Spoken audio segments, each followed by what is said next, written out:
Matters of the Heart. I trust that you find the program. Yeah, like I said, Matters of the Heart is a relationship program for both singles and the married. That is to say, regardless of the marital status, this program is for you. I'd like for you to do four things for us right about now. Number one, click on the like button. Number two, click on the subscribe button. Please subscribe so that it will boost our algorithms. That way we can reach out to more people. It will give us more visibility, and that way we can reach out to more people. Okay, then number three, comment on the comment section so that we know that you're a part of what we are doing. And then number four, share the link to all your contacts and invite them to view this program, and God bless you as you so do. All right, so today we'll be discussing an interesting topic, um, and the topic is he jilted me or she jilted me, depending on the gender. So he jilted me. For the men, they could say she jilted me. They can say she jilted me. For the ladies, they can say he jilted me.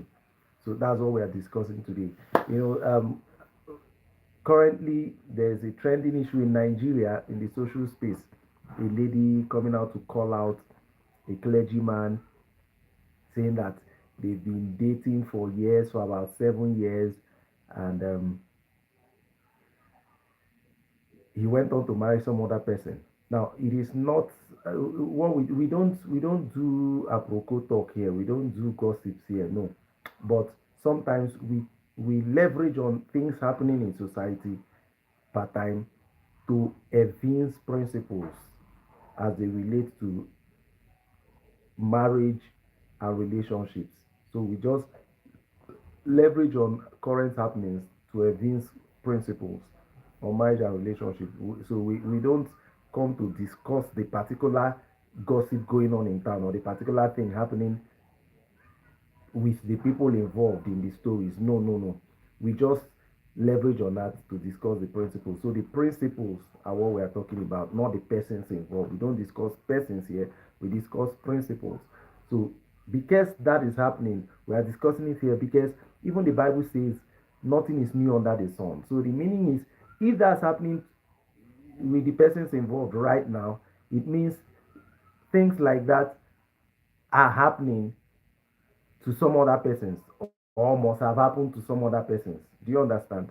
So it means it is something worth addressing so that anybody faced with that kind of a thing, either currently or in the future, would know how to go about it. So someone is jilted. What do you do? It's a simple thing. Move on. Move on. See, let me tell you. There is the relationship between value and scarcity is one of inverse proportionality. Everywhere in the world, the relationship between value and scarcity, or the relationship between scarcity and value, is one of inverse proportionality. When something is scarce, it becomes more valuable. When something is not scarce, the value drops. That is how it is.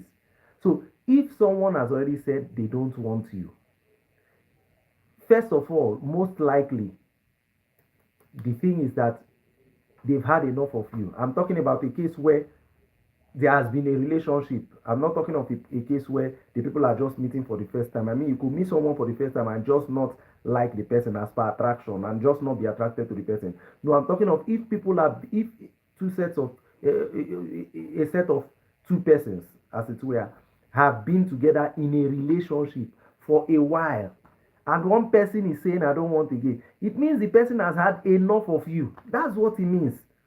So at that point, scarcity should be introduced. I can see aspirant saying, hi brother, you live in Denmark. Oh, God bless you, good to meet you, aspirant. My name is Victor. Welcome to Matters of the Heart. It's a relationship program for both singles and the married. We are broadcasting live from Abuja, Nigeria. All right, so we are glad to have you on the program. We hope you stay through till the end. It won't be long. It's a brief program, and I hope you connect every Saturday 8:30 p.m. rather, West African time. God bless you. So I proceed.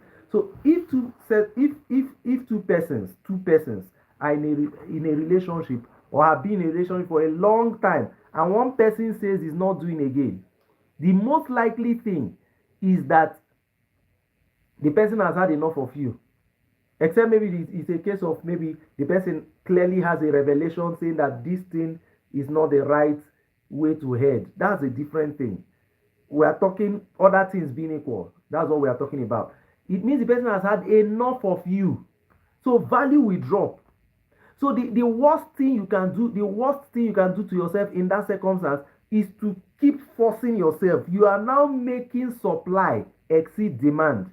And it's a simple law of economics. If supply exceeds demand, value will drop. So it is just to move on.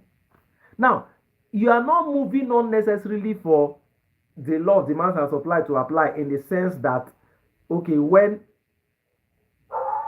scarcity is introduced or availability is reduced, that value will increase. That's not your reason. You're moving on because that's the only rational thing to do. All right?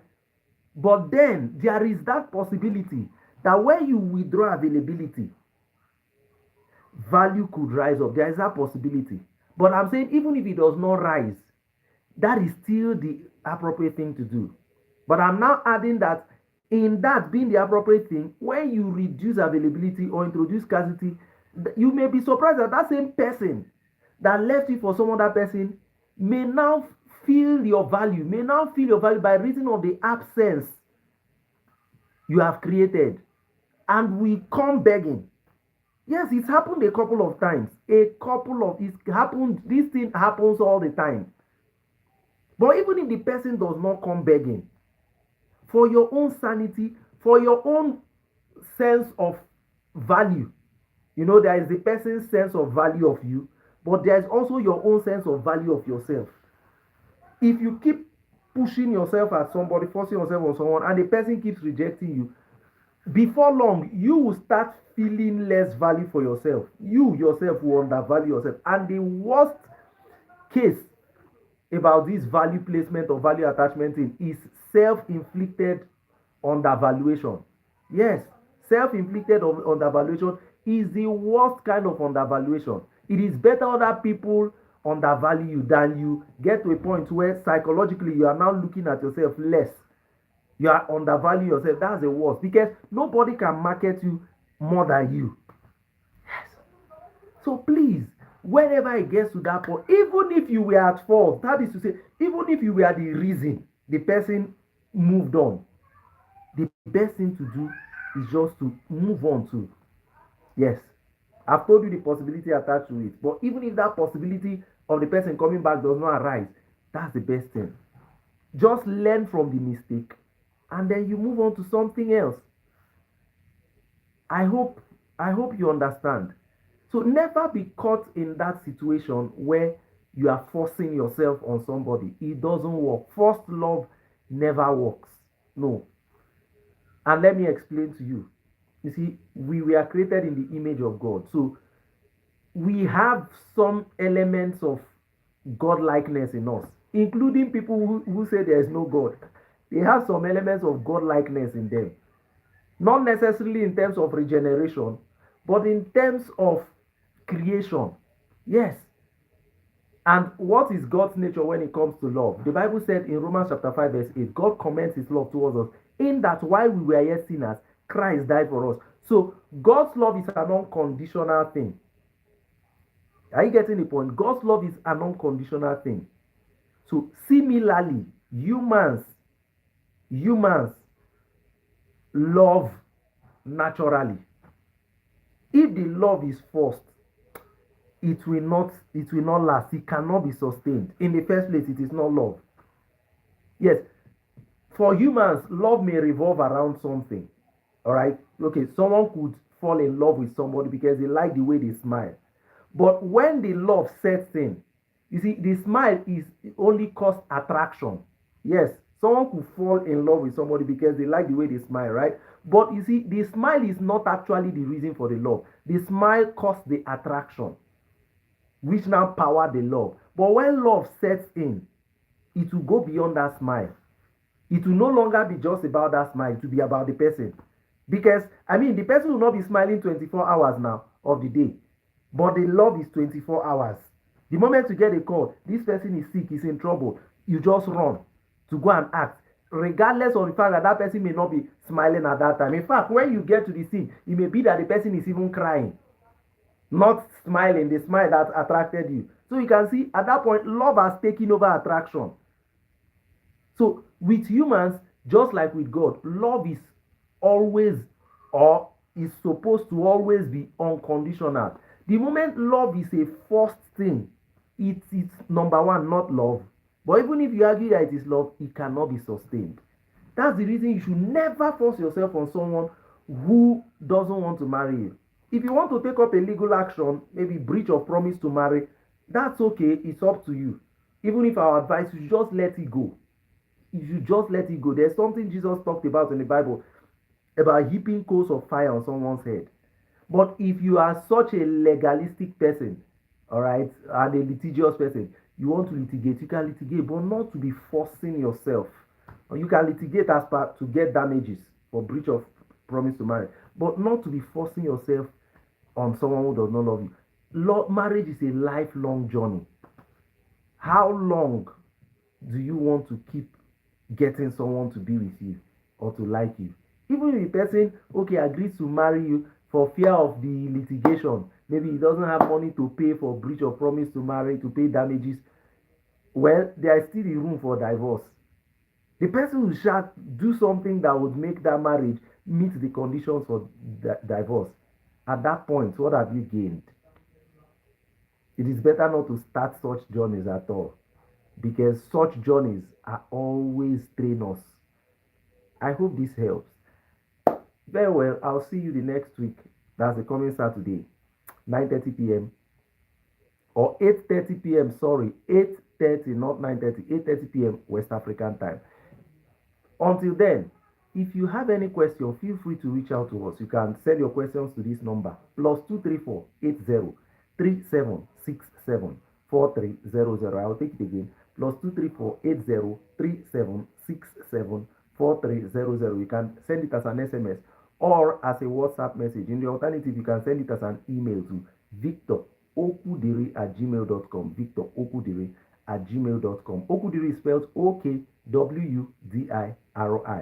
All right. You can also send it as a DM to us on any of our social media platforms. And on that note, I want to welcome you to follow us across social media platforms. We are on virtually all social media platforms except Snapchat. So Facebook, X, formerly Twitter, Instagram, TikTok, Telegram. Just search for Victor Okwudiri. Victor Okwudiri. Okwudiri is spelled Okwudiri.